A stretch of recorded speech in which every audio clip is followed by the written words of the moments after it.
আজকে আমি আমার ছাদ বাগানের গাছগুলোই জৈব সার প্রয়োগ করব। এই যে জৈব সার এই বাজার থেকে কিনে আনছি, 40 কেজির বস্তা, 525 টাকা দাম। সাথে আমি অল্প মাত্রায় আমার কৃষি জমি থেকে নিয়ে আসছি, এটা হচ্ছে পটাশ। এই যে পটাশ, আমি পটাশও নিয়ে আসছি, পটাশ সার।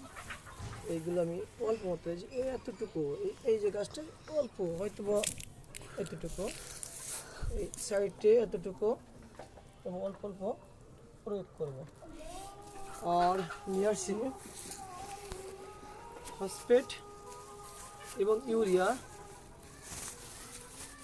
সার। এই যে এটা সার মিক্স করব, ফসফেট এবং ইউরিয়া সার একসাথে মিক্স করে, এই যে মিক্স করলাম। এটুকু, এটা আমি কতটুকু প্রয়োগ করব একটা গাছের জন্য, এই যে এতটুকু সার আমি এই গাছটা প্রয়োগ করবো অনেক দূর থেকে। এইভাবে এই যে এতটুকু পরিমাণ করে আমি ফসফেট এবং পটাশ এবং ইউরিয়া সার প্রয়োগ করে, যে আমার গাছগুলো প্রয়োগ করছি অল্প অল্প করে। গাছের চেহারা মাশাআল্লাহ অনেক ভালো, তারপরেও জৈব সার প্রয়োগ করছি।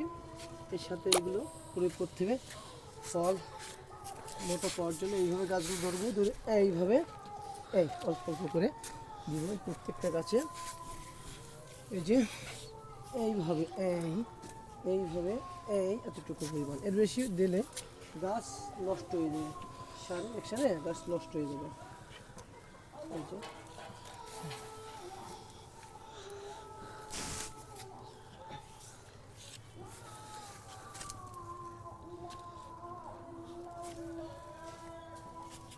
দেখ।